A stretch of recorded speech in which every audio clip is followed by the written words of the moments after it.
Yeah, the reason why we watching women's basketball is not just because of one person. It's because of me too, and I want y'all to realize that. Okay, Angel. It sounds like you're referring to the Chicago Sky, moving their home games against Caitlin Clark and the Indiana Fever to the United Center, which is a big move considering the Sky usually play at Wintrust Arena. This shows just how much. And for the first time in history, WNBA games will be played in the United Center. The Chicago Sky will host the Indiana Fever at the UC. The haters, and let's break it all down. Look, the numbers don't lie. Caitlin Clark has single-handedly changed the landscape of the WNBA. The attendance surge, the arena upgrades, the massive TV deals, it all points back to her. Teams aren't moving games to bigger venues for just anyone. They're doing it because when Caitlin's in town, the demand skyrockets. That doesn't mean other WNBA players aren't talented or deserving of attention. But right now, the reality is that Caitlin is the main event. And instead of downplaying it, the league and its players should lean in, take advantage of the momentum, and grow the game for everyone. What's your take? Is the Caitlin Clark effect undeniable? Or do you think this is just a temporary buzz? Let me know in the comments. The haters, let's rewind for a second. Fans per game, respectable, but nowhere near the level of mainstream sports dominance. Compare that to the NBA's 18,000 plus fans per game, and it's clear the WNBA was still fighting for national relevance. Then, 2024 happened. Caitlin Clark entered the league, and suddenly, everything changed. Fever home games? Sold out. Road games? Instant ticket demand. Teams scrambling to upgrade venues? A direct response to her drawing power. Yet, some folks still want to act like this is just a coincidence, or that the league was already on this trajectory before she arrived. Spoiler alert, it wasn't. Caitlin Clark isn't just another great player, she's a phenomenon, and the numbers prove it. The question is, will the league fully embrace the Caitlin Clark effect, or will they keep pretending this surge in attention was inevitable?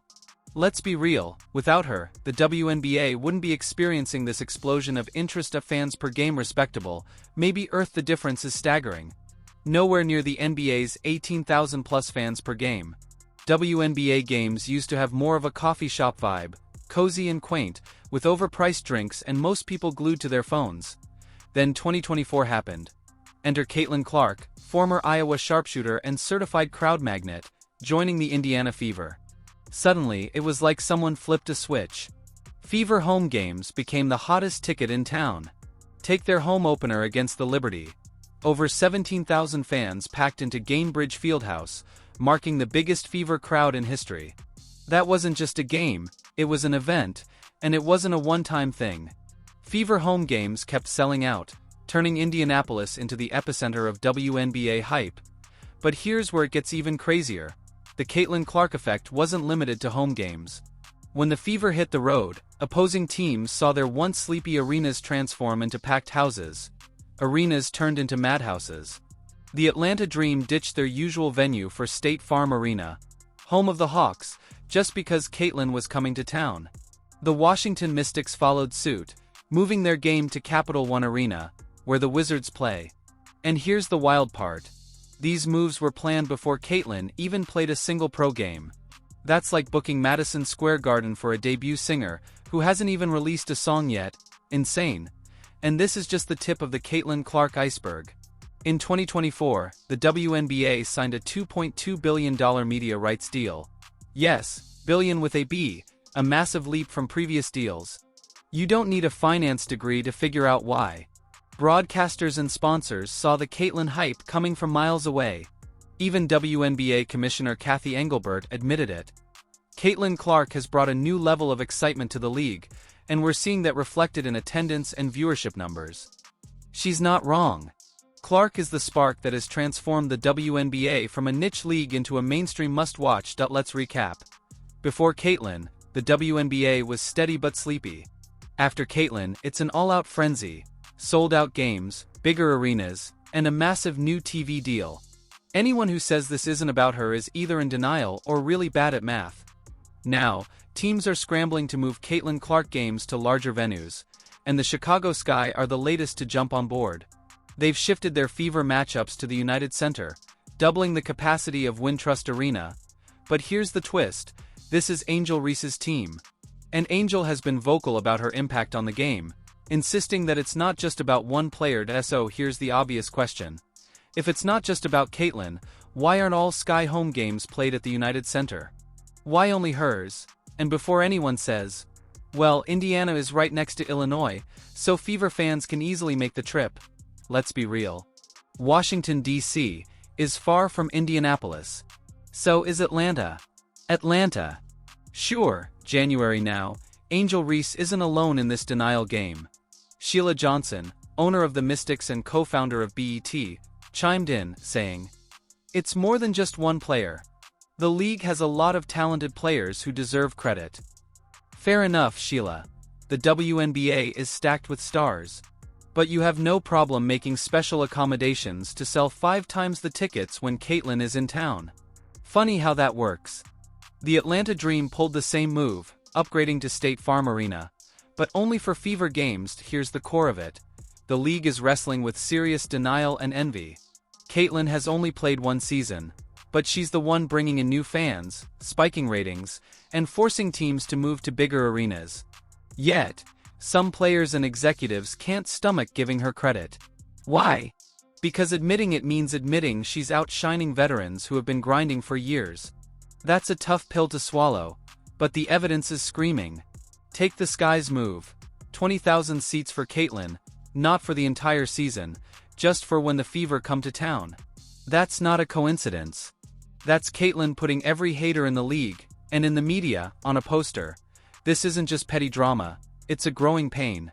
The WNBA has finally gotten the spotlight it's craved, but jealousy threatens to dim it. Angel, Sheila, Cheryl Swoops, and others aren't wrong when they say the league is full of talent. But pretending Caitlin isn't the main draw right now? Even worse, claiming her fame is strictly about race? That's just bad optics. Maybe it's time to stop fighting the obvious and start embracing the sold-out arenas and the benefits that will flow to every player in the WNBA. Alright, let's land this plane. Teams like the Chicago Sky are moving Caitlin Clark games to bigger arenas. United Center, 20,000 seats, double their usual capacity. But only for her games. Not for the full season. Not for other stars. Just when Caitlin's Fever roll into town, that's the reality. Even if they won't say it out loud, teams are admitting it's all about Caitlin. And here's the kicker. It's totally fine to admit it. In fact, it's the smartest move they can make. This doesn't have to be a dirty secret. Caitlin's popularity is a gift-wrapped opportunity for the WNBA. For years, the league has been begging for mainstream attention. Now it's here, courtesy of a 23-year-old who shoots like she has GPS in her wrists, so why not lean in? The Sky could turn these United Center games into must-see events, special promos, halftime shows, maybe even a little Angel versus Caitlin trash talk to spice things up. That's how you hook new fans and keep them coming back. And players can cash in too. Angel Reese is already a star. Huge personality, tons of endorsements. Imagine her using these games to... It's official that Caitlin Clark is a game changer. She's changed the game with her ability to shoot the ball, her unlimited range, but also her impact, how she's impacting other young girls in basketball. That's not faint praise. That's a legend saying, asterisk, you're next. Asterisk, then there's Coach K. Yep, Duke's basketball guru, who called Caitlin asterisk. Be one of the leaders to help millions of young girls realize their dreams, not just in sport. And her teammates? They're all in. Sophie Cunningham, the Fever's new squad member and a certified Caitlin Clark superfan, is thrilled. She's a gem, Cunningham said. I'll be her Sabrina Carpenter any day if she's Taylor Swift. Natasha Howard even switched teams just to play alongside Clark. She's an amazing passer, so I can't wait to run the floor and get those passes, she said. Then there's DeWanna Bonner, the veteran who's seen it all. I couldn't be more excited to step on the floor with Caitlin, she added. That's not just team spirit. That's a squad ready to take the Caitlin Clark train straight to victory. Here's the bottom line. Caitlin Clark isn't just filling up the stat sheet. She's setting the league on fire. Rookie of the Year? Check. Leading the league in assists? Absolutely. And those deep three-pointers? They're not just highlights, they're legendary. But the real story? As Caitlyn racks up wins, her brand keeps growing. And that's not just a win for her. It's a jackpot for the entire WNBA. More eyes on Caitlyn mean more eyes on everyone. She's the spark that's igniting the league's mainstream breakthrough. And it's working. Think, higher attendance, bigger revenue, and a spotlight finally big enough for all the talent to shine. A rising tide lifts all boats and Caitlyn is making waves. Fast forward to 2025, and last season looks like just the warm-up. The WNBA All-Star Game is heading to Indianapolis, Caitlyn's backyard. And the Fever? They're stacked with talent like Sophie Cunningham, Natasha Howard, and DeWanna Bonner. This isn't just a team, it's a squad built to turn heads and sell tickets. Last season was electric, but 2025 could be a full-on power surge, and the league needs that energy.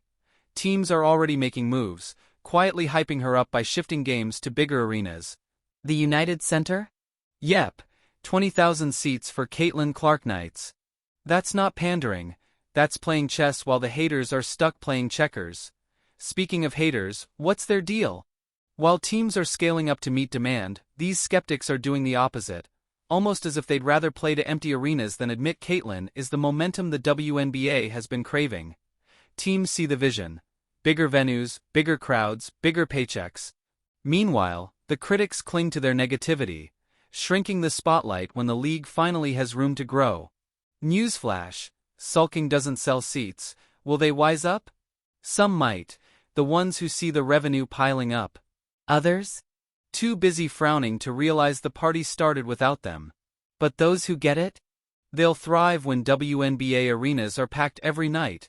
Not just for Caitlyn, but for everyone. Her brand isn't taking attention away, it's amplifying it. Haters can pout or cash in. The choice is theirs. Let's sum it up. The Caitlin Clark effect is loud, undeniable, and game-changing. The Chicago Sky moving Fever games to the United Center, doubling their usual capacity, is just the latest proof. Attendance is skyrocketing, teams are upgrading venues, and that $2.2 billion media deal has the league swimming in cash. This isn't a fluke, it's a takeover. And it's just heating up. The WNBA is at a crossroads. Lean into the Caitlin Clark wave, and it's sellout central. Everybody wins. Resist it and you're left in the dust. The Sky's move makes it clear. Caitlin Clark games get the big stage. That's not favoritism, it's smart business. And it's paying off. New fans, major buzz, and more money. Why fight it? The league has been chasing this moment for years, and Caitlyn is delivering it on a silver platter. To Angel Reese and the Chicago